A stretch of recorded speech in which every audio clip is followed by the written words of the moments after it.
আমরা জানি দিন পালনের জন্য একজন ভালো আলেমের সোহবত প্রয়োজন। এখন ভালো আলেম চেনার উপায় কি? আর যদি এরকম কেউ না পাওয়া যায় তাহলে কি করণীয়? দেখুন, ভালো আলেম চিনবেন কিভাবে? ভালো আলেম চেনা আমাদের দরকার আছে। ওলামা একরামের সান্নিধ্য, তাদের সোহবত দিনের উপরে টিকে থাকার জন্য, দিন শেখার জন্য, বোঝার জন্য খুবই দরকারি একটা কাজ। সোহবত ছাড়া দিন আসবে না। দিনের পরিপূর্ণ ফ্লেভার আসতে হলে আপনার সান্নিধ্য লাগবেই। এখন ভালো আলেম চিনবেন কিভাবে? নাম্বার এক, যে আলেম কোরআন এবং হাদিসের আলোকে কথা বলে, শুধুমাত্র আষাঢ়ে গল্প শোনায় না।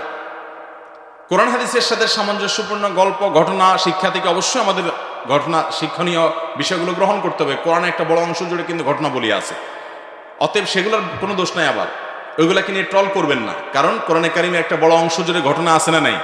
বিভিন্ন ইতিহাস, বিভিন্ন ঘটনা আল্লাহ তাআলা উল্লেখ করেছেন, অতএব সেগুলো থাকতে হবে।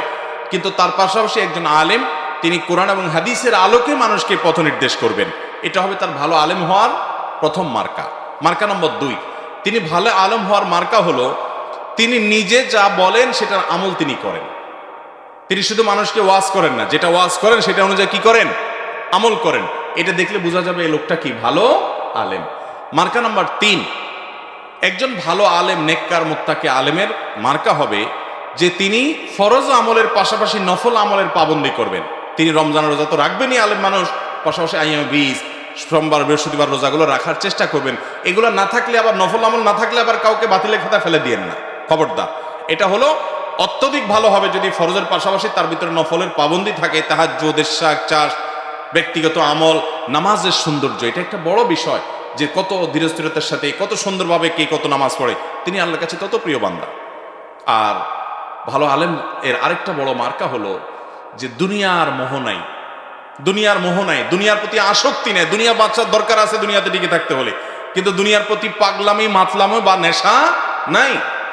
এগুলো সবগুলো হলো একজন ভালো আলেমের মার্কা। তাহলে আবারও বলছি, কোরআন হাদিসের আলোকে তিনি আপনাকে গাইড করবেন, পথ দেখাবেন।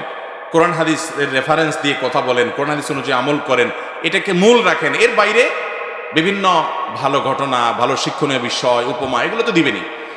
দ্বিতীয়ত, তিনি নিজে যা বলেন সেটা অনুযায়ী তিনি আমল করেন।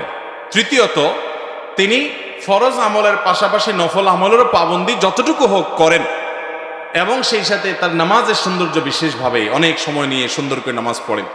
আর চতুর্থত হলো দুনিয়ার মোহ, দুনিয়ার প্রতি টান, নেশাটা নাই। দুনিয়া প্রয়োজন আছে, দুনিয়া উপার্জন করা খারাপ না। আমার দেশে আবার মুশকিল হলো, ইমাম মুয়াজ্জিন বা আলেম ওলামারা ব্যবসা বাণিজ্য করলে আমরা মনে করি লোকটা হালাক হয়ে গেছে, ধ্বংস হয়ে গেছে।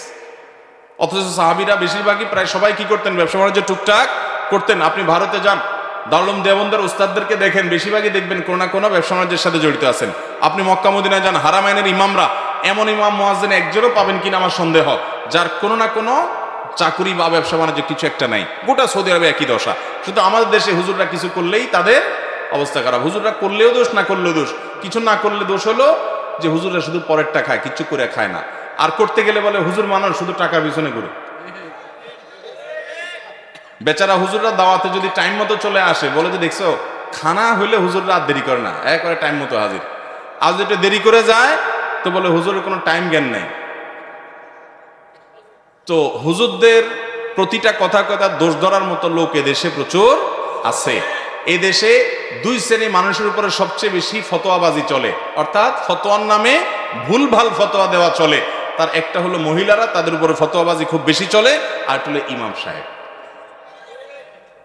আমি মিরপুরে এক মসজিদে ইমামতি করতাম, তো আমার এক মুসল্লি বলতো, হুজুর আপনার সব ভালো লাগে, কিন্তু আপনার হাঁটাটা আমার কাছে ভালো লাগে।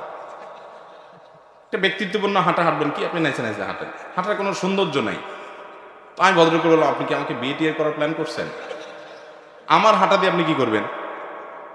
আপনি যারা বিয়ে করবেন সেই মেয়ের হাঁটা পছন্দ হয় না, ঠিক আছে, এটা আপনি বললে এটা খাটে। আমার হাঁটা দিয়ে আপনি কি করবেন? আপনি আমার কথায় না শুনবেন।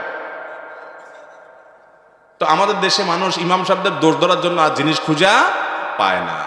আল্লাহ তাআলা আমাদেরকে হেদায়েত দান করুন। ইমাম সাহেবদেরকে ইজ্জত করতে হবে, সম্মান করতে হবে।